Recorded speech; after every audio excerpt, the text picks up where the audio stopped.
Elva.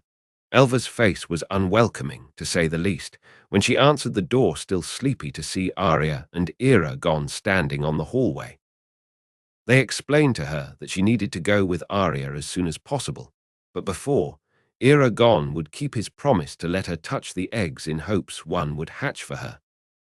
Arya hated that agreement, mostly because she despised being watched and protected by a child like Elva, but also because she didn't want Eragon to be entangled in a pact with a suspicious creature like her. They walked to the Hall of Colors, and Arya noticed how Elva was trying to control her anxiety by clenching her fists on her sides. From time to time, she would throw Arya a side look, surely sensing her distress over the fire in the North Forest and her rushed departure, but would keep her impressions to herself and get back to her own concerns. Eragon opened the door to the Hall of Colors to let them in. There, they gathered near the dragon eggs that displayed all the different colors possible. "Now what?" Elva asked. Arya watched as Eragon pointed at the eggs that were displayed around the room on cushions on the floor, but also in niches on the wall. "There were many of them." He said, "Now you touch them. If one is to hatch for me, it will happen immediately. That's how it is expected to be in these times of peace. The dragons don't have to wait for a better moment to hatch. They feel safe now, especially here." "Go ahead." Arya crossed her arms on her chest to keep her hand from moving impatiently. She knew Elva wouldn't be chosen, or she hoped. Someone with her powers would unbalance the scale of justice. Arya feared that if Elva became a rider, she would be unstoppable. Not she or Eragon would be able to stop Elva if she decided to go against them. And she knew that Eragon shared the same opinion, for his eyes were attentive and dim. Elva knelt before the first egg, a red one. She hesitated, but touched it eventually. She waited while Arya and Eragon held their breaths. Nothing happened. Elva sighed and moved on to the next one. And the next one. And then the next. She was frustrated and angered by the time she reached the last one. Dozens of eggs, and not one chose Elva. She threw a disgusted look at Eragon that Arya could only interpret as envy. Elva rose to her feet and walked toward Eragon and Arya. "Well, I guess I will try next time. I just hope it won't take me another 10 years. Arya received Eragon's look and knew what he was thinking. It had to be in 10 years, for Arya wouldn't come east any sooner, and he wouldn't agree with Elva leaving her behind. She hoped he was diplomatic enough not to oppose her with these matters. "As I said, you're welcome to touch the eggs as many times as you wish, as long as you keep watching over Arya." Elva displayed a smug smile and crossed her arm as well. The colors reflected by the Eldenari danced on her pale skin and silver scar and gave her strange eyes a sinister look. "You're a smart little snake, aren't you, Shadeslayer? Crafting an agreement without a date to end.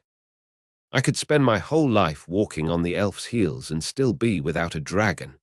Or you could have one hatching for you right now, and all the protection I had hoped for Arya would be ruined. Are you saying that you risk more than me with this agreement?" "Of course. What do you have to lose? Some people would kill to be living in Elismera, but there you are, being sheltered and fed, away from trouble. All you had to do is to sense danger when it's close to Arya. Or if it's close to Arya. You don't even have to fight when it comes to it. You just have to warn her. In exchange for that, I let you have the chance to try to become a rider one day. I don't see how it's bad for you in any way." Her smug smile became meaner, and Arya feared that her manipulation skills would take him as a victim. Elva stepped closer to Eragon to look him eye to eye, which made Arya clench her fists, prepared to jump on the girl if needed. "But for you it's bad, isn't it? What will you lose if I fail?" Eragon swallowed hard. Arya knew that Elva could sense her heartbreak for being away from Eragon in Elismera, but she had never said a word about it. Elva knew about them, and if Arya could bet, she would say that the odd woman would not think twice in selling that information to the best buyer, despite working with Eragon in the plan to watch Deucen. Do I have to say it? Elva laughed. You don't, indeed. We all know. The entire land knows. It's in your eyes. But do you know that you still lose if I succeed? Eragon narrowed his eyes. What do you mean? Elva uncrossed her arms and walked to circle him. When she came behind his back, she turned to wink at Arya.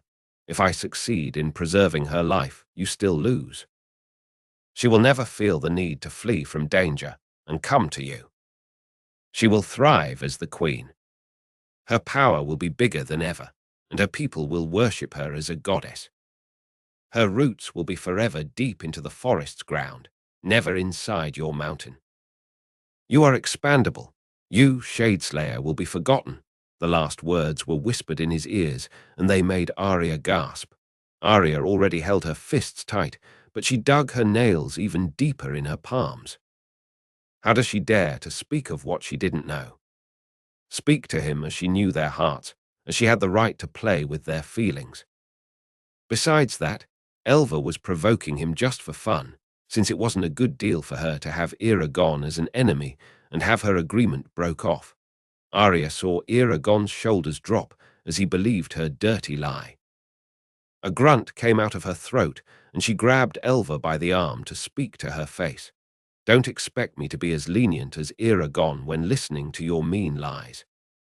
Your poison will not harm me. Elva squinted and raised her chin in defiance, but Arya saw fear crossing her violet eyes. Arya gave her a feral smile. Oh, you can sense that. Good. Now go get your bags. We're leaving. Elva struggled to free her arm, but once she did, she turned her back to Arya to talk to Eragon. How about Deucen and the letter? Eragon, that seemed shaken by the interaction between the two women, focused his eyes on Elva to answer her with a faint voice. Follow Arya and leave Deucen to me, but the rest of the plan will remain the same. I will let you know when the time comes for you to go meet his mysterious employer. She nodded and turned to leave.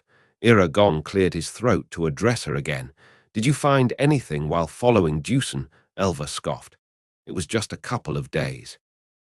He competed, drank, and slept with that prostitute friend of yours last night. Nothing else.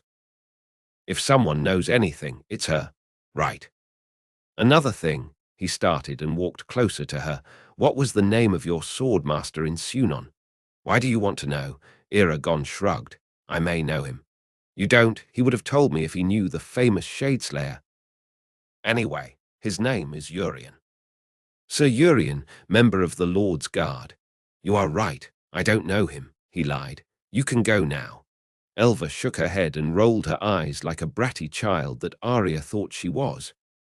She left so Arya could finally relax. You didn't have to explode like that, you know, Eragon said. She was clearly manipulating you, and you let her.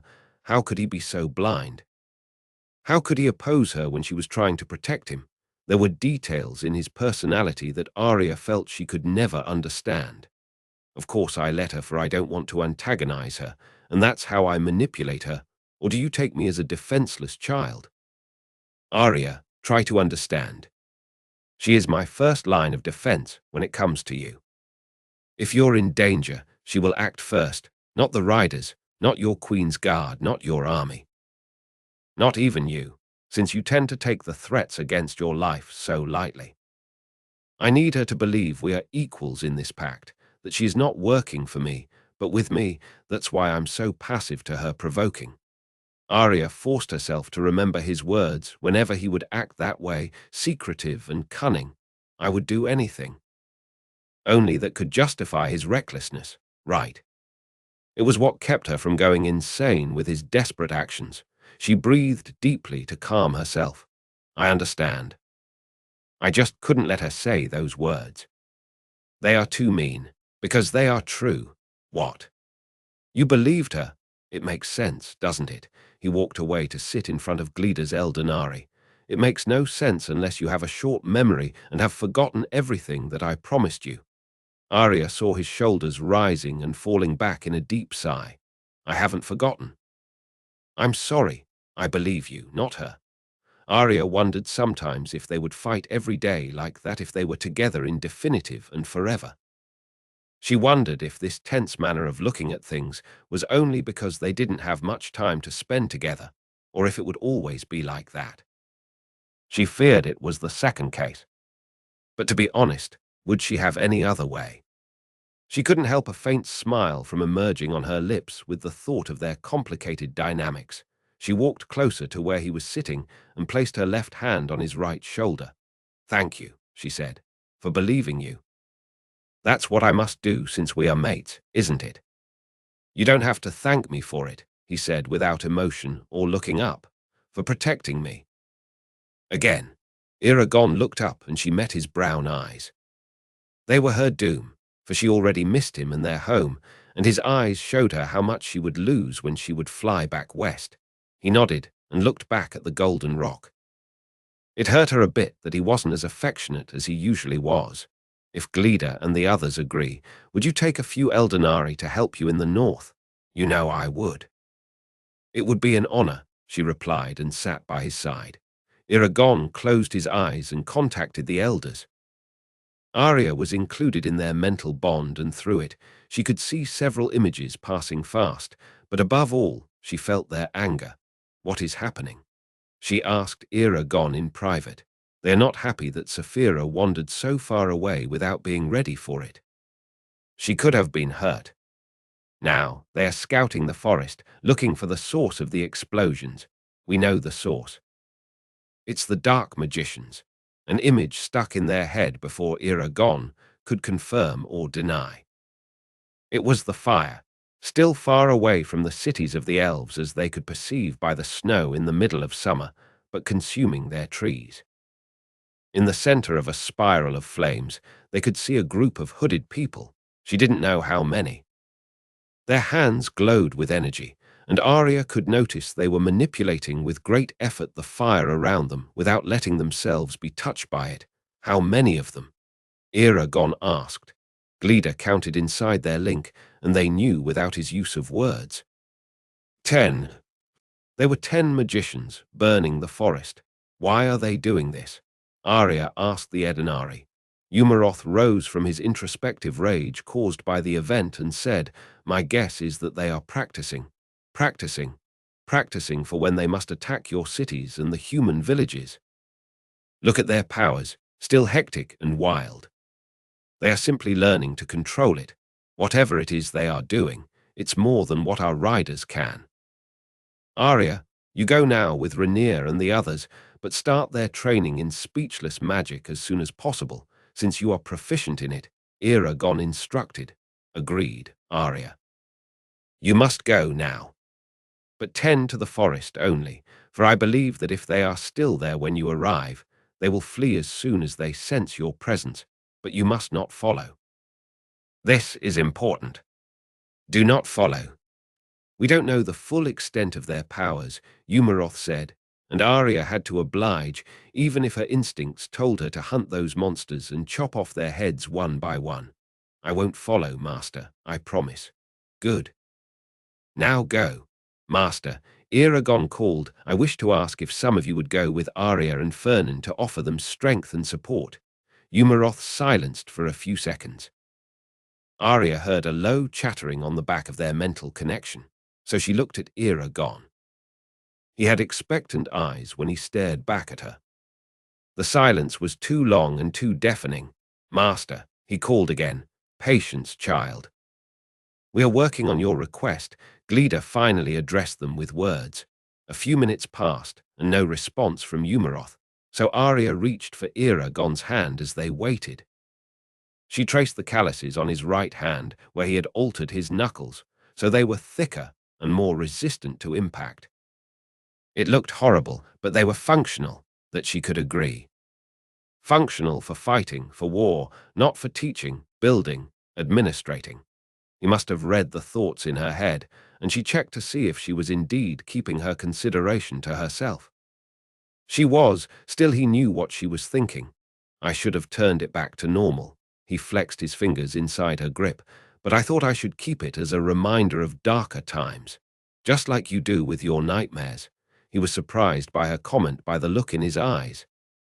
Soon, his surprise turned into embarrassment. "I guess. Maybe I will get rid of all those reminders someday." She smiled with fondness and squeezed his hand. "Whenever you're ready. You don't need to rush." Eragon smiled back and nodded. One day he would succeed in taming his damaging thoughts. Arya had no doubt. She had faith in his capability to always improve himself and show signs of evolution each day. Forgetting his traumas, however, wasn't a matter of being better or skilled, for they didn't turn him into a bad or broken person. She considered them a dark company that anyone could have. Whenever she felt the presence of her own dark companion in her mind, she knew it would be the beginning of some hard times. Managing to keep it at bay would take a lot of practice and self-knowledge that in nothing had to do with one's power or ability. It is simply a matter of looking at one's own heart and finding the meaning true self, a work in progress for her still. He would get there, she was sure of it. "All right, Shadeslayer, we have our volunteers," Umaroth said, breaking Arya's line of thought and bringing her back to their link. A group of 5 dragons announced themselves to Eragon and Arya, and their heart of hearts glowed brighter among the others. Eragon collected them and passed it to Arya, who performed the spell that opened an invisible pocket behind and above her. Eragon said the words, and she repeated, carefully drawing energy from the Eldenari. When it was over, the colorful stones were hidden in space and time. "Time to go," she announced. The warm wind was rushing through her hair as she flew on Fernan's back, heading west. Arya could feel the energy emanating from the Eldenari behind her back, but most of all she felt the consciousness of Saphira and Eragon flying beside them. They had said goodbye in the Eyrie, where she held him tight for what felt like an entire hour, as Fernan entangled his neck around Saphira's neck. And all she said was her true name, engraved with the love she had for him and the promise she had made of joining him in the future if he couldn't come to her. His hands grabbed her back with more eagerness to the sound of it, and the feeling of her words running her through her core. Then she said his name, carefully studied by her in the last years. To her surprise, it failed to move him. She stepped back in his embrace to look at him. He was smiling at her. "Try again," he said. Arya ran the possibilities in her head, remembering all that she knew about him. She combined words from his previous names, invented new ones, but still, they weren't enough to shake his being completely, only parts of it. Eragon laughed at her frustration and pulled her close again. In her ear, he whispered his essence, and it amazed her. What she hadn't been capable of figuring out was the impact of her words of love and acceptance to his constitution. He was modified once he heard of her love for him, forever changed, turned into a blessed man. Fernan had been right all along. Eragon needed to hear it, not only know it or feel it. So she said it again and again until it was time to go. "We must go, my darling," Fernan said and stirred to make his saddle accessible. They would fly from the Eyrie and meet the other at the mountain's foot. "I know. But I hate it. It's too soon. It would never be late enough. Now come." Arya pressed her lips tight on Eragon's in a desperate kiss. They clasped to it as it was their last one.